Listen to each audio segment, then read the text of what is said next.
de normativas jurídicas. Então, isso criou basicamente o problema do seguinte, que Zola aponta. Mais leis, menos efetividade das leis e complexidade na sociedade.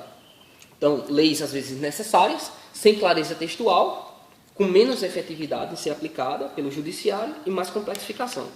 Isso ele vai chamar de hipertrofia normativa, que é basicamente a noção de que foi dado, então, por conta dessa normatividade ser distante da população e ser, digamos assim, inefetiva, mas foi dado mais poder aos intérpretes e juízes. E que isso, mais à frente, foi dado poder normativo das cortes. Hoje, naturalmente, a gente enfrenta mais um problema da questão do controle das cortes às Supremas Cortes. Isso não é só uma crise brasileira, mas uma crise no Ocidente. De modo tal que a gente tem hoje o chamado diálogo das cortes, que as cortes, às vezes, elas nem procuram respaldo no ordenamento jurídico interno do Estado, mas elas procuram respaldo numa teoria de outra corte para aplicar no seu país. Por conta que as cortes vão fortalecendo esse sistema, um dialogando com o outro. Certo? Então, especialmente porque isso tem uma questão retórica muito forte.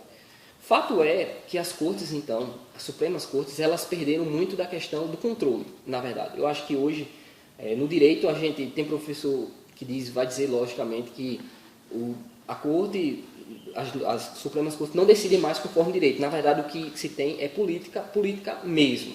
Basicamente, debates políticos com o uso da linguagem jurídica.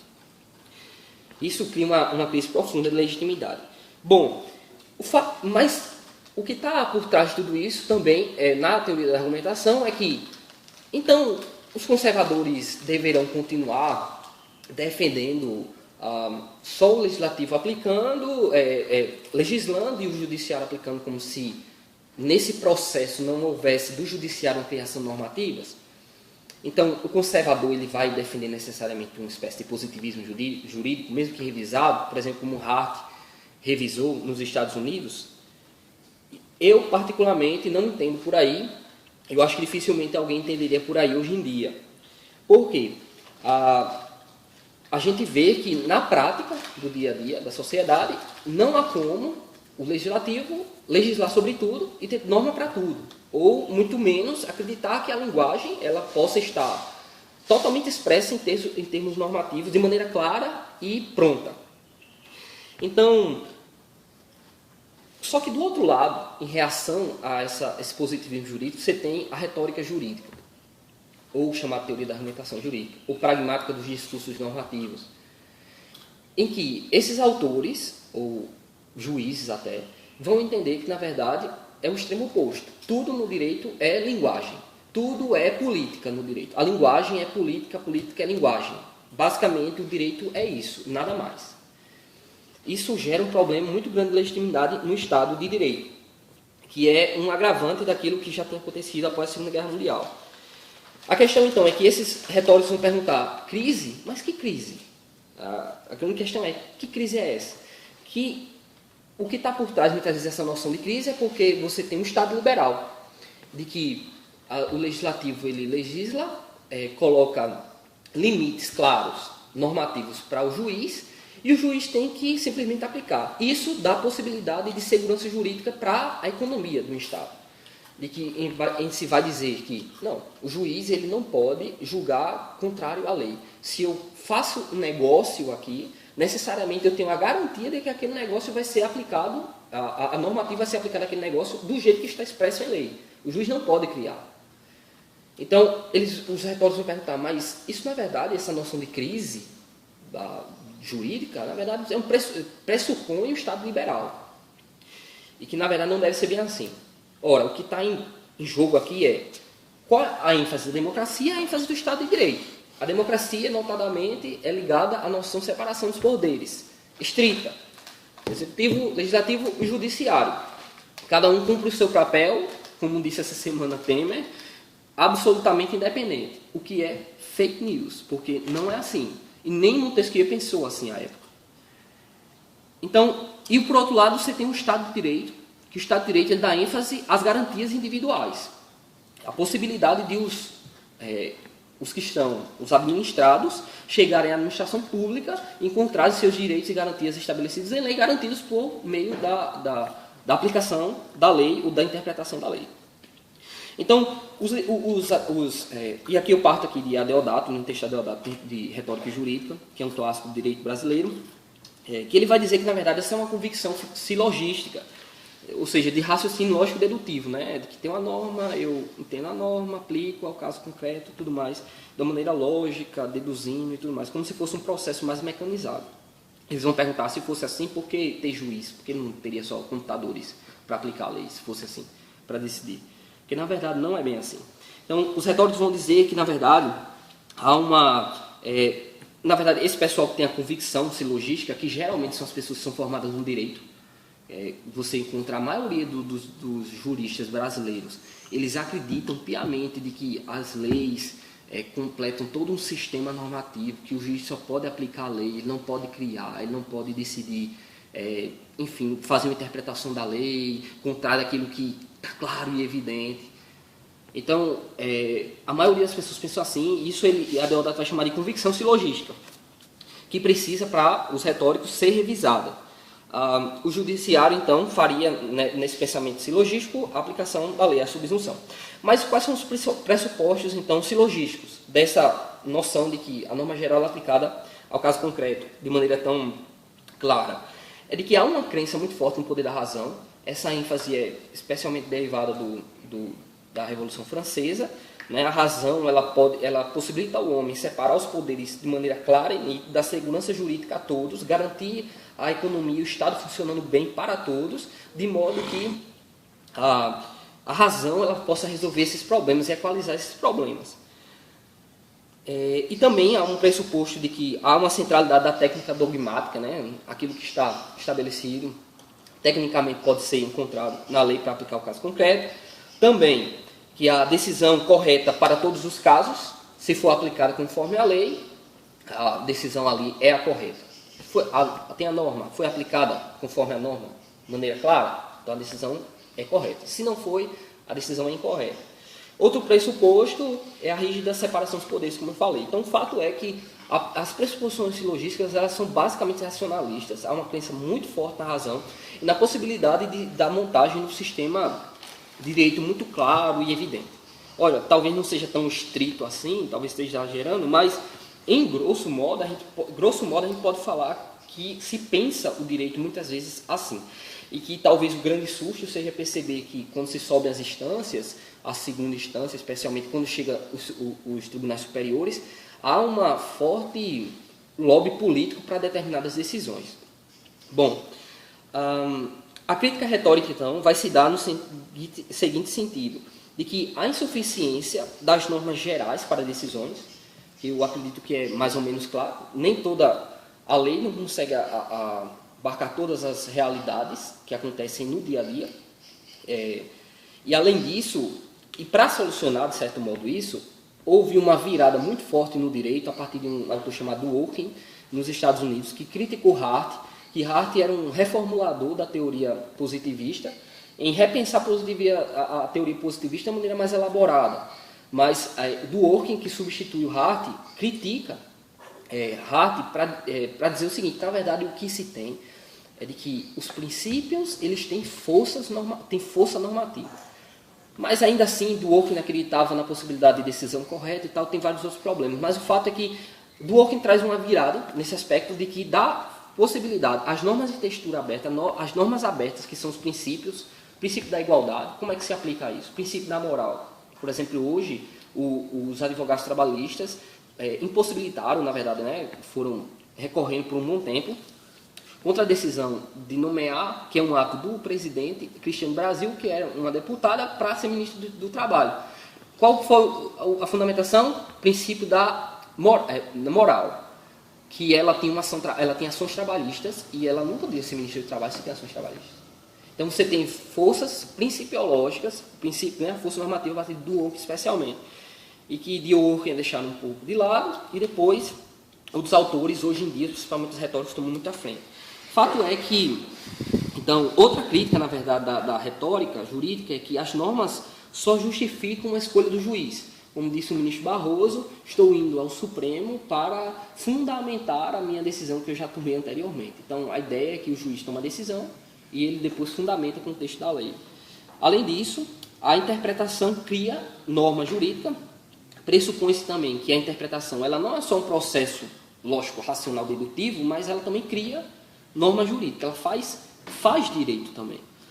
A norma seria também um topoi retórico, um ponto de partida retórico, para legitimar a decisão perante os atores sociais. Eu uso a norma jurídica para dizer que eu tomei a decisão conforme tal norma.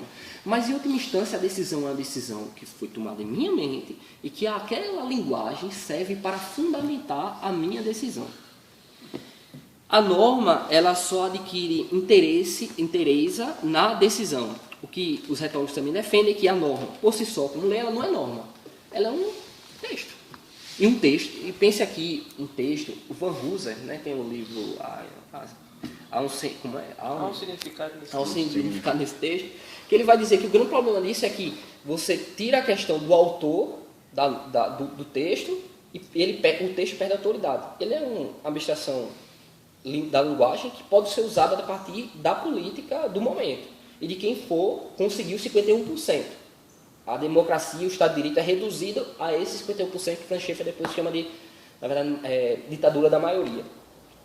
Mas então, enfim, esse é um quadro, assim, um panorama para dizer que há uma complexidade em tudo isso, que há algumas críticas da retórica jurídica que cabem, que são interessantes e outras que eu acredito que os reformados vão fazer boas críticas. Eu queria só pontuar ainda que os pressupostos dessa centralização da decisão jurídica por parte dos retóricos eles também têm pressupostos, melhor dizendo.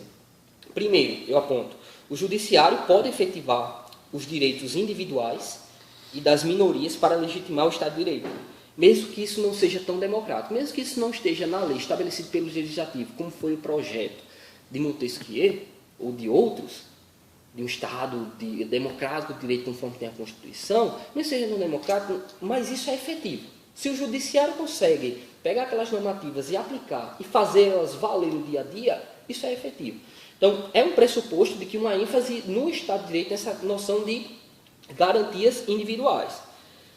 Um segundo pressuposto é que a linguagem das decisões mais racionalizadas podem fundamentar e controlar as decisões. Eles defendem também, os retóricos, vão dizer o seguinte: ora, se eu dou ênfase à linguagem e eu cobro dos juízes e faço uma formação dos juristas melhor, eu obrigo que eles façam melhores fundamentações jurídicas a partir do texto da lei. E isso me possibilita melhor controle, porque eu vou questionar os termos da ratio decidendi, ou seja, da razão de decidir do próprio juiz. E assim eu posso controlá-lo. Isso é bastante problemático. Num aspecto que, por exemplo, como você faz isso com o STF, por exemplo? Não se faz. Porque o STF, você recorreu para quem? Para Deus. Apenas. Porque acima da cúpula dos deuses ali não tem, né? Enfim. E por fim, outro pressuposto da centralização das decisões jurídicas é o discurso judicial é político e pode implementar direitos. Uma coisa notável é que os retóricos vão entender o seguinte: qual foi a decisão da Constituição que dá um poder originário? Ou seja, independente de qualquer coisa, os constituintes podem legislar conforme aquele momento político. Ali é um acordo, eles vão dizer, aquilo é um acordo, um típico acordo de Estado, dentro de um texto normativo e que não vive se atualizando. Eventualmente você consegue atualizações no legislativo, mas não tão céleres. Fato é, então, que isso, na verdade, o texto é política. Porque ele foi uma decisão política. Ele não é nada mais que isso. Há valor no texto? Não. Não há valor a priori. Há, na verdade, uma decisão política. Ora, então como é que se diz que, sei lá, matar é um crime, está em possibilidade, porque politicamente foi decidido em um dado momento que realmente matar estava tal. Por quê? Mas por quê? Não, porque Kant, então, ele definiu que o homem tem uma dignidade humana. Mas por que Kant definiu? Não, porque Kant entendia. Então, entendeu? Isso vai girando e não sai dessa noção política e linguagem, basicamente. Bom, seguindo, críticas de Schaeffer. Franz Schaeffer pastor americano, século XX, como vocês sabem, é filósofo também, né? trabalhava com a questão da filosofia também. Ele, já na década de 80, publicou um livro chamado Manifesto Cristão, que ele vai dizer que o motivo dessa crise na sociedade como um todo, especialmente no judiciário, é que essa é uma abordagem humanística, em que o homem, sem valores, metas, enfim, decide politicamente e retoricamente seu destino.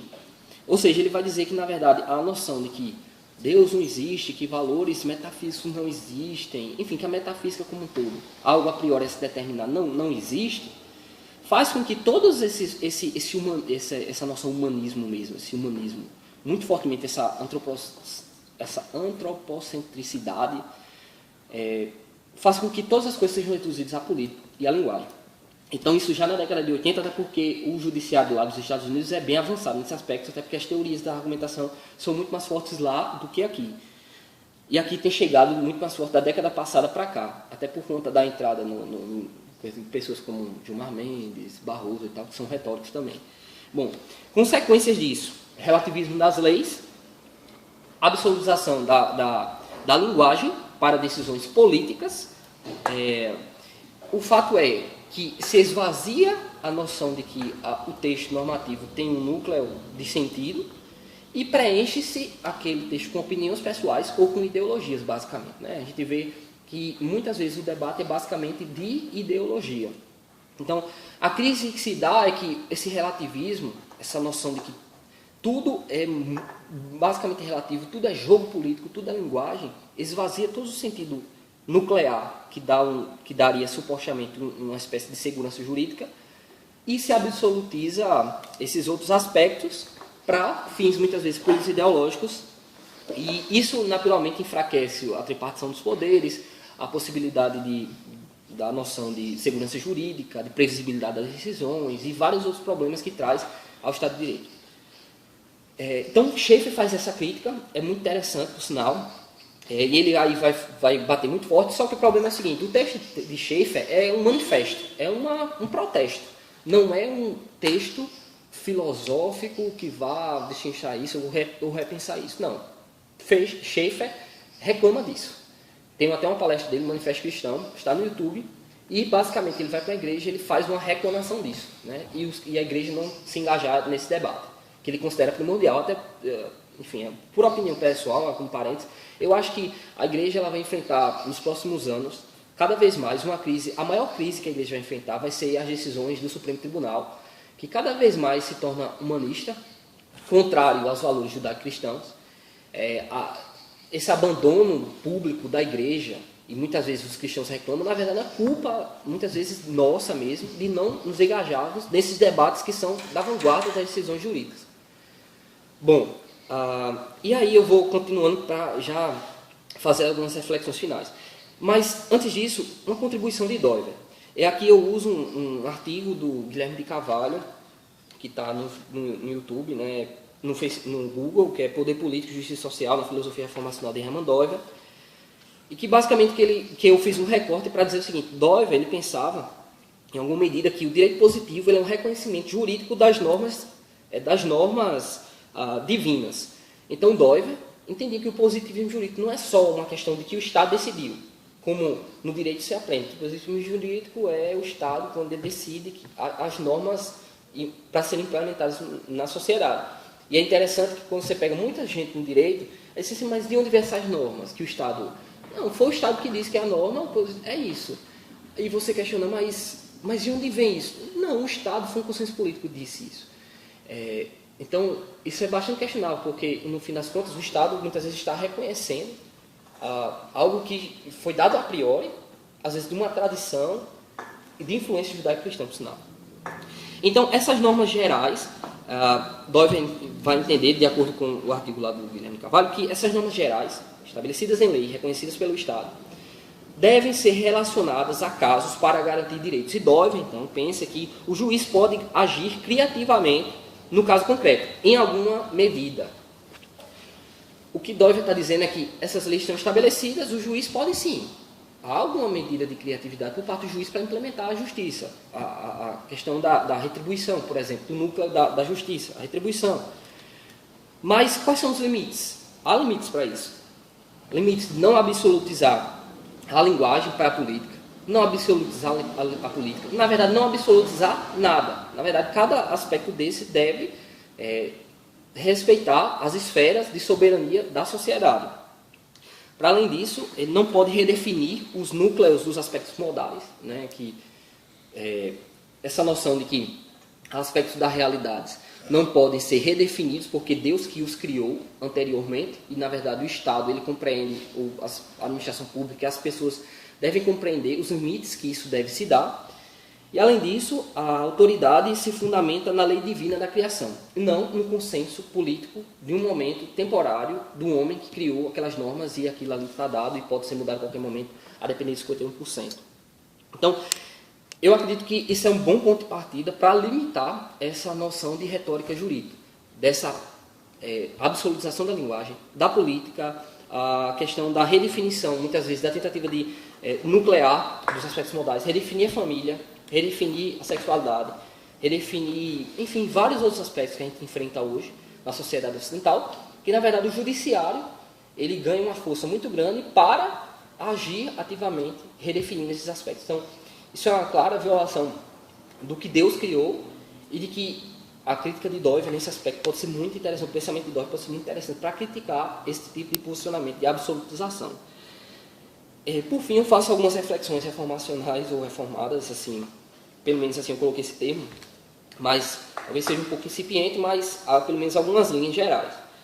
Primeiramente, o juiz ele pode agir ativamente em alguma medida, naturalmente eu acho que a gente pode reconhecer isso, especialmente em hard cases, né? Os casos difíceis, há casos muito complexos que o juiz muitas vezes sabe que se ele aplicar o texto normativo de um modo que todo mundo compreende, é assim que está dado, especialmente nas Supremas Cortes, pode gerar injustiças maiores. Então, muitas vezes é importante que o judiciário realmente tome a dianteira de tomar decisões, criando o direito de algum modo, sim, agindo ativamente, mas isso sempre respeitando e limitando, tendo alguns limites. Por exemplo, respeitando o núcleo da linguagem, a linguagem tem que, a gente tem que repensar, enfim, a filosofia da linguagem, de conservar os aspectos nucleares, semióticos, enfim. A Doivre, até eu acho que no final do Crepúsculo do Pensamento Ocidental, ele fala, bem rapidamente, eu acho que num parágrafo, de que determinadas palavras e termos têm um sentido tão nuclear que quando, historicamente, aquele termo foi aplicado para algo contrário à lei divina, ele recebeu severa advertência ou contrariedade. Então, é bem interessante, talvez um ponto de pensamento, de pensar que, muitas vezes, o judiciário usa determinados termos, contrário à história, à tradição judaico-cristã, reformulando o texto e desrespeitando o núcleo e ofendendo, muitas vezes, a maioria, às vezes, do Estado, em detrimento de minorias. Então, isso é um problema, não há um Estado ideal nesse aspecto, não estou pensando nisso, mas estou pensando nos limites que isso pode se dar e como isso pode ser repensado. Bom, em segundo lugar, o juiz não pode absolutizar a linguagem, como eu falei, para política, para fazer política, e desprestigiar a literalidade e intuição da justiça, para não transformar o direito numa ditadura dos 51%.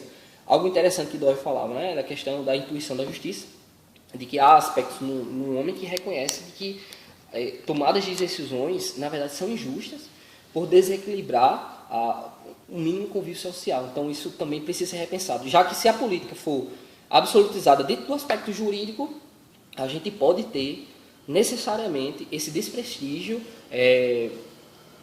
do aspecto retributivo da justiça e a intuição daquilo que é certo, ela pode ser colocada de lado e a maioria estabelecer uma injustiça formalmente. Bom, além disso, a retórica jurídica não pode racionalizar completamente as decisões. Não dá para crer que racionalizar, fundamentar melhor as decisões vai possibilitar melhor controle.